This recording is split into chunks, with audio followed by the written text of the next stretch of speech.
किस रहा है? देखिए, बिहार बदलाव संवाद का कार्यक्रम आज करवंदिया में वार्ड नंबर 46 में रखा गया है,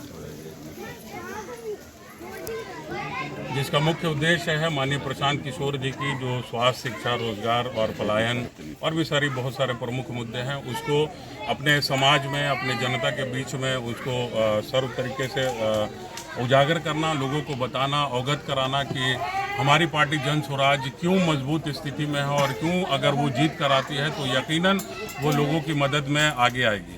चुनावी एजेंडा क्या रहेगा?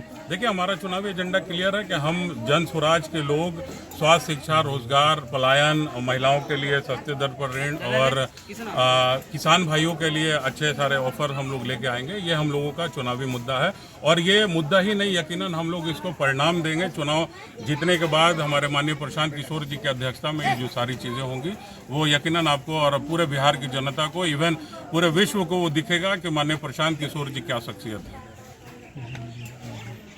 अध्यक्ष हैं और यहाँ रोहतास में कैसे आप लोग ज़मीन तलाश रहे हैं कि जन स्वराज पार्टी यहाँ अच्छा करे?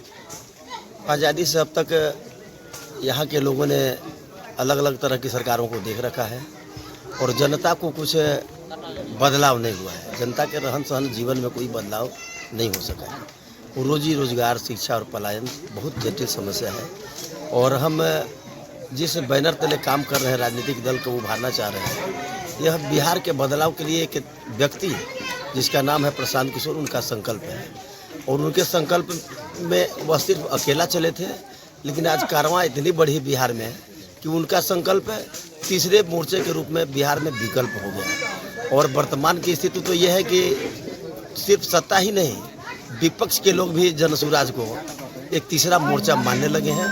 यह जनता में आ रहे बदलाव का परिणाम है और यह परिणाम आपको आने वाले कुछ समय में 15 अगस्त के बाद मेरी जो प्रयास है, जो जन स्वराज का रूपरेखा है, उसके बाद यह लगता है कि बिहार में जो भी भ्रष्टाचार में, जंगल राज में शामिल दल हैं, उन्हें जनता नकार देगी और जन स्वराज अपने बलबूते बिहार में सरकार बनाएगी और बदहाल बिहार को खुशहाल बिहार बनाने में कामयाब होगी।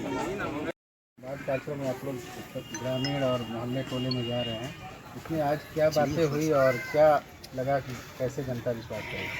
हम लोग गांव-गांव में, मोहल्ला में जो ये बिहार बदलाव संवाद का आयोजन हो रहा है, ये जन स्वराज के विचारों को गांव-गांव तक, घर-घर तक पहुंचाने के लिए आयोजित किया जा रहा है और हम लोग जन स्वराज का जो 5 संकल्प है, प्रधान जी का जो 5 संकल्प है, वो गाँव के लोगों को, शहर के लोगों को बता रहे हैं कि हम लोग बिहार बदलाव का जो लड़ाई लड़ रहे हैं, बिहार में व्यवस्था परिवर्तन का लड़ाई लड़ रहे हैं, तो इन 5 संकल्पों को पूरा करने के बाद ही हम लोग सफल हो पाएंगे। बिहार में शराब बंद है या आपकी सरकार आएगी तो शराब खोल देगी क्या?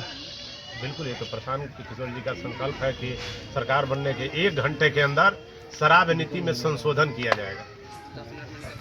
विक्रमगंज के काराकाट में एक खबर आ रही है कि वहाँ पे जन स्वराज की गाड़ी में शराब मिला है, इस पर क्या कहिएगा? ये हमारे वो गाड़ी, उस गाड़ी से हमारे पार्टी का कोई लेना देना नहीं है। लेकिन बड़ा स्टिकर लगा था उस पर जन स्वराज का। वो हमारे पार्टी के न किसी नेता का है और ना ही वो हमारे JSPT की टीम का किसी की गाड़ी है। हमारे विपक्षियों का वो चाल है जो अन्य गाड़ी पर स्टिकर लगा करके हमारे पार्टी को बदनाम करने का प्रयास कर रहे हैं। उससे हमारे पार्टी के सेहत तो कह रहा है कि दारू बेचने का काम कर रहा है जन स्वराज। विपक्ष तो कुछ भी कह सकता है, विपक्ष को तो का जमीन खिसक चुका है जन स्वराज के आगे, इसलिए विपक्ष कोई भी आरोप लगा सकता है और वो आरोप से लड़ने के लिए, उससे संघर्ष करने के लिए, आम जनता को बताने के लिए हम लोग पूरी तरह तैयार हैं कि जैसे जन स्वराज जितना तेजी से आगे बढ़ रहा है तो हम लोग का पैर खींचने के लिए हम लोग के ऊपर तरह तरह का कीचड़ उछाला जाएगा, उससे हमारे जो जनाधार बढ़ रहा है उस पर कोई असर नहीं पड़ेगा। घोषणाएं की, बातें की, उसमें जनता का क्या भरोसा? जनता का भरोसा वो तो जनता जाने। मैं अपना संकल्प दोहरा रहा हूँ। प्रधान जी 5 संकल्प लेकर के चल रहे हैं और मैं एक संकल्प लेकर के चल रहा हूँ। चूँकि मैं करवंदिया, मेरा कोई नया रिश्ता नहीं है, करवंदिया के सारे लोग जानते हैं। मैं जब पत्रकार था तब भी मैं करवंदिया के लोगों का सहयोग करता था, आज भी मैं सहयोग करता हूँ। मैंने इससे पहले भी करवंदिया में अपना संकल्प दोहराया है कि यदि जन स्वराज की सरकार बनी तो इस करवंदिया के बंद पहाड़ को सबसे पहले चालू किया जाएगा ताकि हमारे रोहतास के लोगों को रोहतास में ही रोजगार मिले, रोहतास से बाहर न जाना पड़े।